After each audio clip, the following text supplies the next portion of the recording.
Muchas gracias, diputado presidente. El motivo de este posicionamiento es solicitar el voto a favor de este dictamen que fue ayer aprobado por la tercera comisión.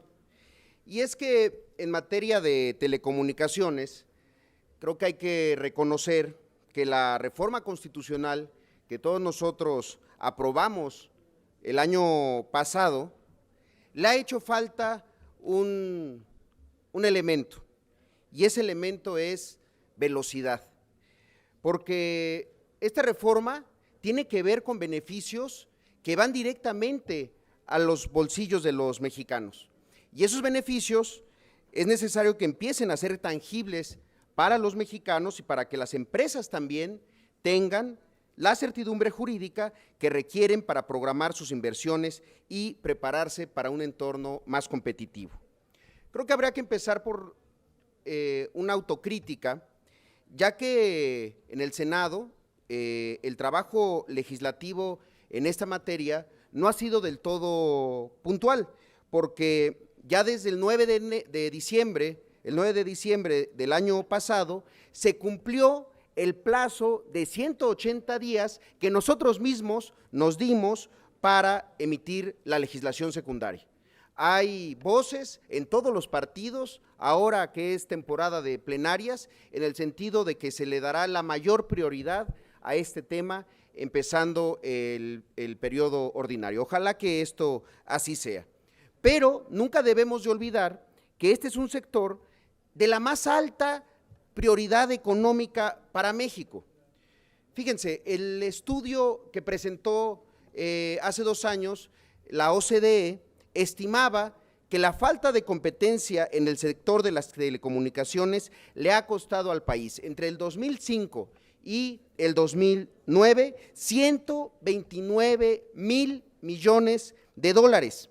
Esto, para que nos demos una idea, en términos macroeconómicos equivale a 1.8% de nuestro PIB anual, o para ponerlo en términos de las familias, es como si todos los hogares mexicanos, los 28 millones de hogares mexicanos, según la estimación de CONAPO, hubieran pagado en esos 5 años la cantidad de 59,892 pesos.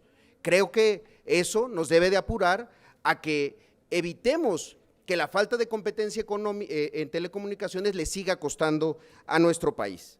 El sector, creo que todos reconocemos, es altamente dinámico, se moderniza a corto plazo y debemos pues actuar en todos los frentes para que la reforma se empiece a concretar, por lo que es necesario que, por supuesto, el Poder Legislativo, pero también el Ejecutivo y por supuesto y sobre todo los órganos autónomos involucrados avancen cada quien en lo que le corresponde, emitiendo y vigilando que se emitan las normas pendientes. En ese sentido es que hoy me permito proponer el presente punto de acuerdo y solicito su votación a favor para llamar al Instituto Federal de las Telecomunicaciones, el IFETEL, para que proceda a definir conforme a sus atribuciones y sobre todo en lo dispuesto en el transitorio octavo de la reforma constitucional en materia de telecomunicaciones, la preponderancia de los agentes económicos en el mercado de telecomunicaciones involucrados directa o indirectamente en la retransmisión de las señales radiodifundidas. Como seguramente todos recordamos, la reforma en Telecom tuvo como propósito que las instituciones del Estado emprendieran acciones muy concretas para la reordenación de los mercados, y entre esas acciones estaban las medidas aplicantes a agentes económicos preponderantes. También la desagregación de redes, obligaciones específicas respecto al ofrecimiento de señales radiodifundidas y su retransmisión en la televisión restringida, lo que se conoce como Must Carry y Must Offer, así como la regulación del uso y aprovechamiento del espectro radioeléctrico. Esta reforma constitucional en la materia estableció también plazos y facultades muy concretas, muy claras para este Instituto Federal de las Telecomunicaciones. Plazos y facultades concretas sobre las acciones y definiciones que le corresponde realizar. Y hay que ser aquí muy claros, al IFETEL, el legislador no le confirió la facultad de definir los mecanismos de retransmisión de las señales de televisión abierta por parte de los concesionarios de televisión restringida. ¿A qué me refiero? A que estos mecanismos y sus condiciones específicas ya se encuentran definidos de manera muy puntual en la fracción primera del transitorio octavo del decreto de reformas aludido.